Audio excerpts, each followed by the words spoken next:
Welcome back, students. So far, we are discussing how clouds evolved, designed, structured, core architecture, types of cloud, what are the different advantages, challenges, and different associated technologies in cloud. Then we have talked about one of the important aspects of cloud computing, that is security, and we come into conclusion that security is very crucial for both customer and service provider.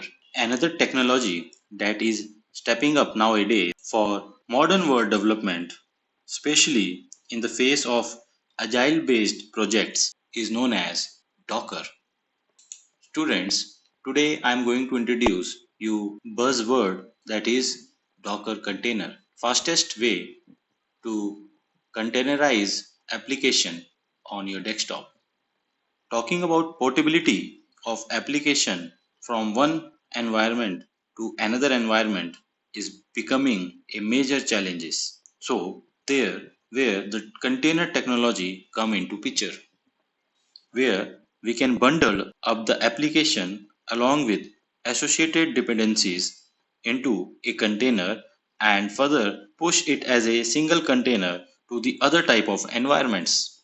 Students, Docker is a tool designed to create, deploy, and run application by using containers. Containers allow a developer to package up an application with all of its parts it needs, such as libraries and other dependencies, and deploy it as a package.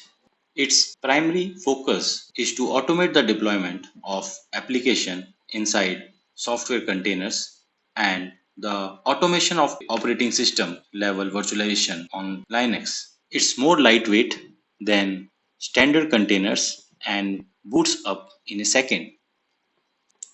The significant features of Docker is P, S, and R.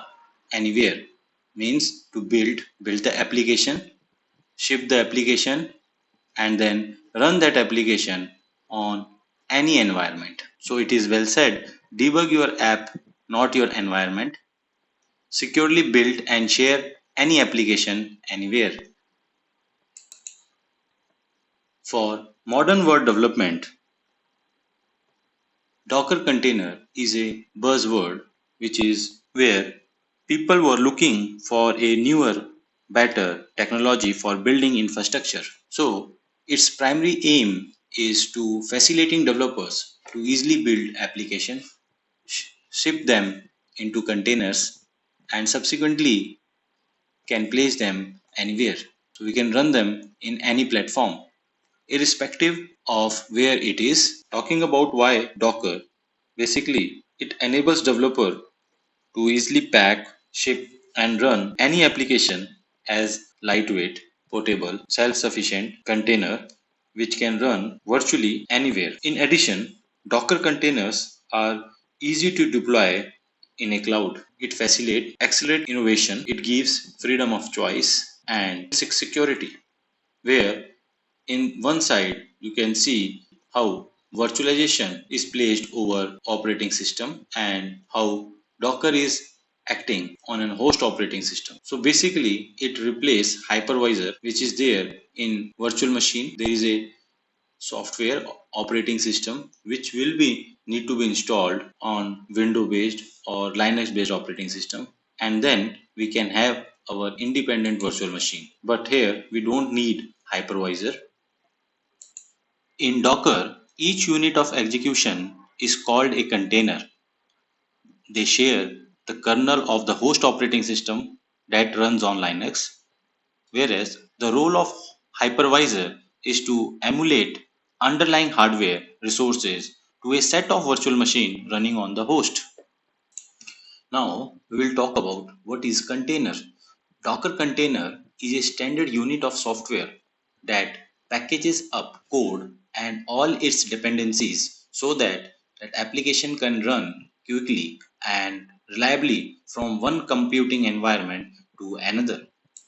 So that's why this container facility provides us that portability of our all codes along with the dependencies from one environment to any environment.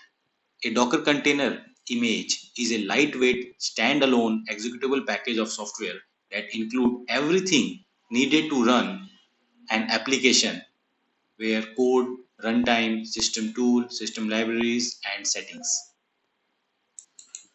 Talking about how they work, it is a technology uses the Linux kernel and features of a kernel like C groups, namespace to segregate the processes so they can run independently. This independence is the intention of the container, the ability to run multiple processes and applications separately from one another to make better use of your infrastructure while retaining the security you would have with separate system, which may also include some of the advantages of the Docker container. It involved modularity, layers and image version of control. It provides rollback and rapid development. Now, you will see how you can install Docker in your desktop and you can run this service. You can install the desktop Docker by clicking on the link which is provided over here. With this link, you can reach to Docker website where you can download the desktop Docker. And this desktop Docker is an application for both Mac operating system and Windows machine for the building and sharing of containerized application and microservices. After installing the installer, you can double click for Windows to run the installer, and when the installation finishes, the Docker starts automatically. The whale in the notification area indicates that the Docker is running and the accessibility from a terminal. The question that may come to in your mind, that are there any limitation to use Docker? Of course, Docker by itself can manage single container.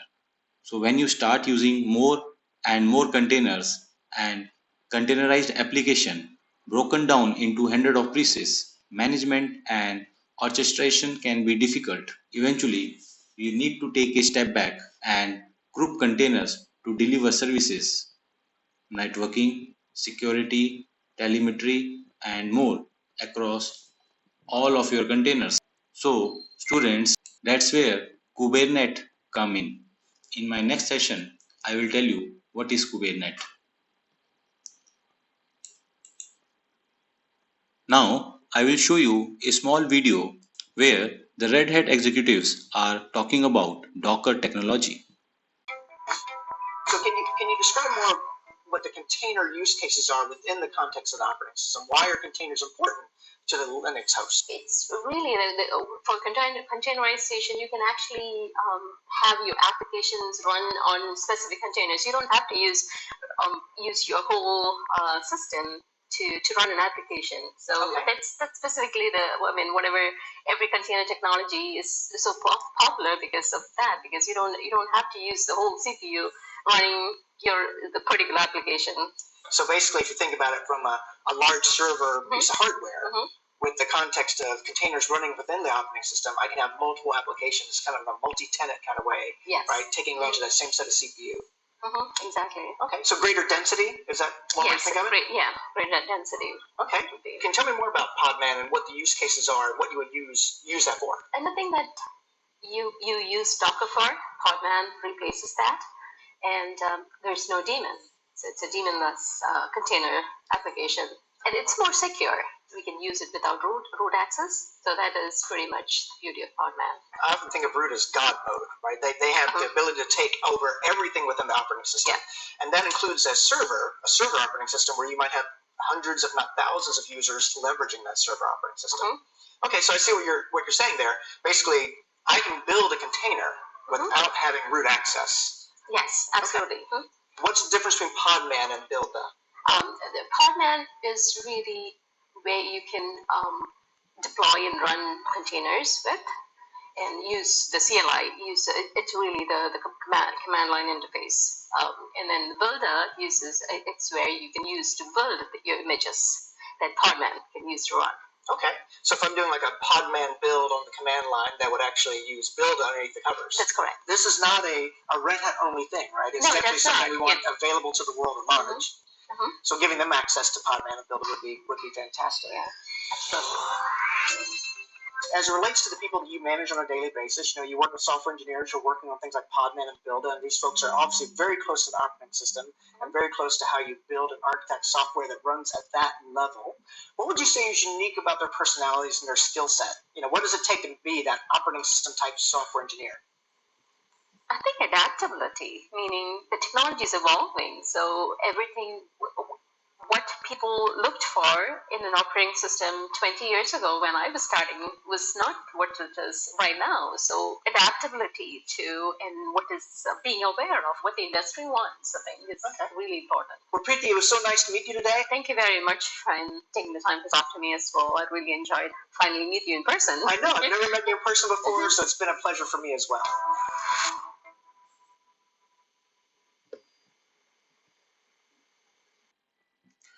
Students, you can reach to the official website of Docker where you can start with Docker today. So let's start. So getting started with Docker, we have to complete container solution for you, no matter who you are and where you are on your containerization journey. So we will have these three options on your screen, that is desktop, hub, and play with Docker. For this you have to sign up, and for this also in this session I'm talking about Docker desktop. So simply by clicking on this for Windows machine, it will be now on your screen. This installer is now on your screen and it is of 9116 MB. You can save this file.